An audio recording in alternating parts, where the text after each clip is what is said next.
आज वीडियो की शुरुआत एक ऐसे वीडियो से करेंगे जो अमेरिका से आई है। दरअसल अमेरिका के दौरे पर पाकिस्तान के फील्ड मार्शल असीम मुनीर पहुंचे। जैसे ही वो होटल में एंटर कर रहे थे, वहां पाकिस्तानियों के हत्थे चढ़ गए और उसके बाद पाकिस्तानियों ने असीम मुनीर को घेर कर उनके खिलाफ नारेबाजी शुरू कर दी, उन्हें ट्रोल करना शुरू कर दिया। तो इसी पर चर्चा के लिए मेरे साथ जुड़े हुए हैं वरिष्ठ पत्रकार पंकज प्रसून जी। पंकज जी, इस पर चर्चा करें उससे पहले दर्शकों को वीडियो दिखा देते हैं और सुनवा देते हैं कैसे असीम मुनीर अमेरिका में फंस गए हैं। Shame on you, mass murderers! Shame on you! Shame on you, mass murderers! Shame on you! Shame on you, mass murderers! Shame on you! Shame on you! Mass murderers, shame on you! Pankaj ji, America पहुंचे थे असीम मुनीर, लेकिन वहां पाकिस्तानियों ने उन्हें troll करना शुरू कर दिया, उनके खिलाफ जमकर नारेबाजी की गई, होटल में ही घेर लिया। जी बिल्कुल, ये मिलिट्री डे परेड में शामिल होने के लिए असीम मुनीर पहुंचे थे वहां पे। और जब खत्म हो गया परेड तो ये जा रहे थे अपने होटल। ये होटल के पोर्टिको का वो सीन है जहां बाहर देख रहे होंगे कि ये पाकिस्तानी हैं, नॉन रेसिडेंट पाकिस्तानी जो कि अमेरिका में रह रहे हैं। वो shame on you Asim Munir, shame on you mass murderer कह रहे हैं। हाँ। कि वो मास मर्डर किया है तुमने, शर्म करो, इस तरह के नारे लगा रहे हैं। ये पाकिस्तानी हैं जो फिर अपने फील्ड मार्शल के खिलाफ लगा रहे हैं नारे। तो ये वहां की तस्वीर है, अमेरिका की तस्वीर। लेकिन अमेरिका के बेइज्जती की दास्तान सिर्फ यहीं पे नहीं रुकी है। हाँ। आपको पता हो कि पिछले 24 घंटे में एक खबर बहुत तेजी से सोशल मीडिया पे वायरल हो रही थी। ईरान के जो नेशनल सिक्योरिटी वहां होता है उसके एक मेंबर हैं मोहम्मद रेजनई। उन्होंने ये दावा किया था कि पाकिस्तान ने ईरान से वादा किया है कि अगर इजराइल ईरान के खिलाफ न्यूक्लियर बम का इस्तेमाल करेगा तो पाकिस्तान अपना न्यूक्लियर का इस्तेमाल इजराइल के खिलाफ कर देगा। हाँ। 24 घंटे तक पाकिस्तानी शांत रहे।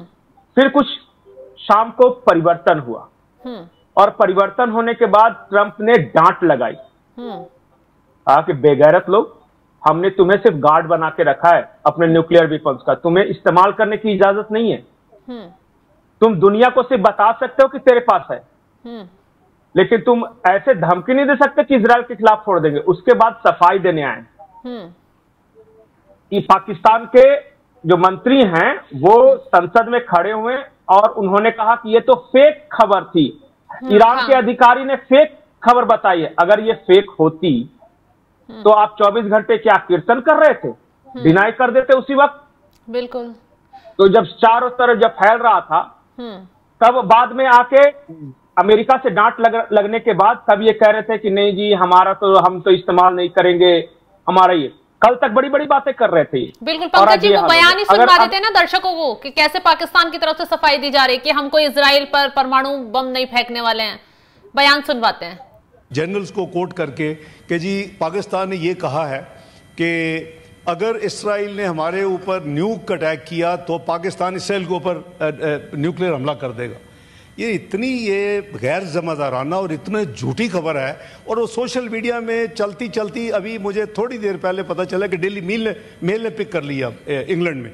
तो मैं और पाकिस्तान का डिटरेंस इज ऑब्वियसली अल्लाह ताला ने इस मुल्क को ना सिर्फ न्यूक्लियर कुव्वत बनाया बल्कि मिसाइली कुव्वत भी बनाया हुआ है। और कई ममालिक को तकलीफ भी होती है, लेकिन ये हमारी अपनी सिक्योरिटी के लिए है, हमारी अपनी स्टेबिलिटी के लिए है, इस रीजन में स्टेबिलिटी के लिए है। वरना 9/11 के बाद दोनों फौजें 11 महीने eyeball to eyeball खड़ी रही।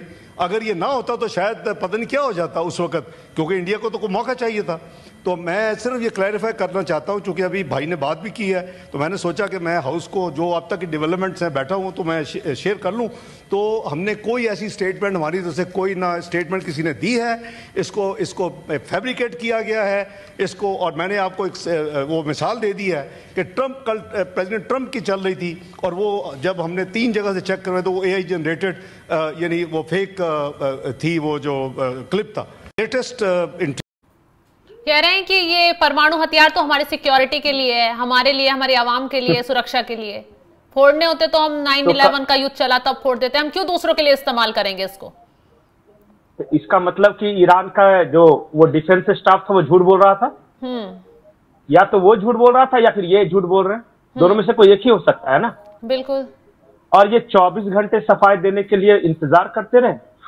जब इंग्लैंड के डेली मेल का नाम ले रहे थे, ये अखबार ने पिक कर लिया, तब इनको पता चला। तब पता नहीं चला, ट्रंप ने डांट लगाई, इसलिए इन्होंने सफाई दी। लेकिन इस बीच कुछ और बड़ा हुआ है। अचानक G7 की बैठक छोड़कर ट्रंप अमेरिका लौट आए। बिल्कुल। और फिर उन्होंने कोर कमांडर के साथ बैठक की। और उन्होंने 2 बड़े स्टेटमेंट जारी किए। पहला स्टेटमेंट ये कि लोग तेहरान खाली कर दें। ईरान की राजधानी तेहरान है, वहां से आम लोगों को उसको वैकेट करने की अपील की है। अपील नहीं की है, एक तरह से फरमान सुनाया है डोनाल्ड ट्रंप ने।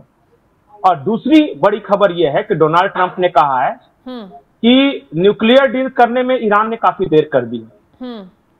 उसको नेगोशिएट हमारे साथ करना था, हमने मौका दिया पर वो कर नहीं रहा, अब बहुत देर हो चुकी है। इसका मतलब कि ट्रंप अब वॉर के लिए रेडी है।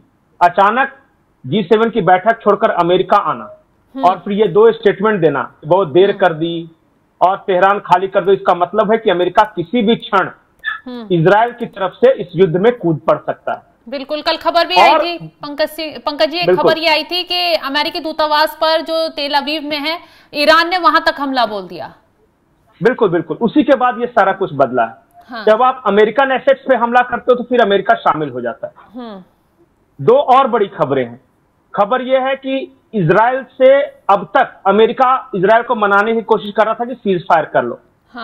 इस बीच इजराइल ने कह दिया कि सीज फायर तो होगा, लेकिन अयतुल्ला खुमैनी जो उसका सुप्रीम लीडर है, उसकी हत्या के बाद होगा। जब तक वो है तब तक ईरान बदमाशियां करता रहेगा, खुमैनी हमें चाहिए। और जब तक ईरान का सुप्रीम लीडर को हम मार नहीं लेते तब तक ये युद्ध बंद नहीं होगा। पहली बात। दूसरी बात कि I24 न्यूज है, वहां एक चैनल है, उसके मुताबिक 3 दिन में अमेरिका की फौज इजराइल के साथ मिलकर ईरान में ऑपरेशन शुरू कर देगी। ये उनका दावा है। तो कुल मिला के जो हम इतने दिनों से बात कर रहे थे ना, और जो ट्रंप कर रहे थे कि हमें पता ही नहीं था, इजराइल ने हमें बताया नहीं, ऐसे ही ईरान पे अटैक कर दिया, मैंने डे 1 कहा था ये झूठ बात है। अमेरिका इस युद्ध में शामिल होगा और ईरान को बर्बाद करेगा। पंकज ये जी, उसी तरह ये एकदम साफ लिखावट है जी। ये लड़ाई थी कि परमाणु हथियार ईरान ना बना पाए, लेकिन जिस तरीके से अमेरिका और इजराइल लगातार संघर्ष कर रहे हैं, ईरान के लोगों से ईरान खाली करने के लिए बोला जा रहा है, कहीं ये तख्ता पलट की ओर इशारा तो नहीं कर रहा है कि खामेनेई को वहां से हटाया जाएगा, सत्ता परिवर्तन होगा? बिल्कुल बिल्कुल। आप ईरान की थोड़ी सी हिस्ट्री देख लीजिएगा ना तो समझ में आ जाएगा सब कुछ। ये तो बहाना है ना, न्यूक्लियर आर्सेनल नहीं रखे इसलिए हम युद्ध करें, ये बहाना था ना कि weapons of mass destruction Iraq के पास है, इसलिए हमने सद्दाम हुसैन को हटाया। कहां गया था? वेपन्स ऑफ मास डिस्ट्रक्शन नहीं मिला सद्दाम हुसैन। देखिए, जब ये तख्ता पलट होगा तो बाद में ये पता चलेगा कि ईरान जो है वो परमाणु बम बनाने के करीब था ही नहीं। ये सब बहाने, तात्कालिक बहाने होते हैं। असली मकसद ये है, और आज नहीं 2010 में ही नेतन्याहू ने टीवी इंटरव्यू में साफ कर दिया था कि हम रेडिकल इस्लामिक राष्ट्र अपने आसपास नहीं रख सकते। इस्लामिक राष्ट्र कबूल है, लेकिन वो जो प्रोग्रेसिव, जैसे सऊदी से कोई प्रॉब्लम नहीं, इजराइल को, कतर से कोई प्रॉब्लम नहीं, दुबई से कोई प्रॉब्लम नहीं, और तख्ता पलट के बाद इराक और सीरिया से कोई प्रॉब्लम नहीं। प्रॉब्लम उन देशों के साथ होता है जो रेडिकल इस्लाम होते हैं, जैसे ईरान हो गया। ये करेंगे यहां तख्ता पलट, और इस्लामिक रिपब्लिक ऑफ ईरान को फिर से या तो सिर्फ ईरान रखेंगे या पर्शिया, जो इसका पुराना नाम है, पर्शिया इसका नाम था और बहुत प्रोग्रेसिव मॉड सोसाइटी थी। लेकिन 1974 के इस्लामिक रिवॉल्यूशन के बाद वो बंद हो गया। बुर्का के खिलाफ आंदोलन चला था ना, औरतें वहां, महिलाएं परेशान है कि उनको बुर्के में रख रहे हैं, कठमुल्लाओं का अपना नियम कानून है, वो सारे फॉलो होते हैं वहां। कट्टरपंथ से लोग परेशान हैं। उसको उस सरकार को हटाने के लिए सारी लड़ाई है। और जाहिर तौर पे अमेरिका और इजराइल की फेवरेबल सरकार बनानी है, इसके लिए लड़ाई है। और उसी वक्त 2010 में नेतन्याहू ने यह भी कहा था कि ईरान के बाद अगला नंबर पाकिस्तान का भी है, वहां भी बहुत सारे जिहादी एलिमेंट्स हैं। तो जब तक उनको जिहादी एलिमेंट्स को खत्म करके कोई प्रोग्रेसिव सरकार नहीं बनाएंगे, तब तक तो पाकिस्तान का भी नंबर आता रहेगा। या तो आप मिलिटेंट इस्लाम से अपने आप को दूर करो, प्रोग्रेसिव या लचीला इस्लाम को अपनाओ, या फिर आपको हम मार देंगे, तख्ता पलट के लिए तैयार रहो।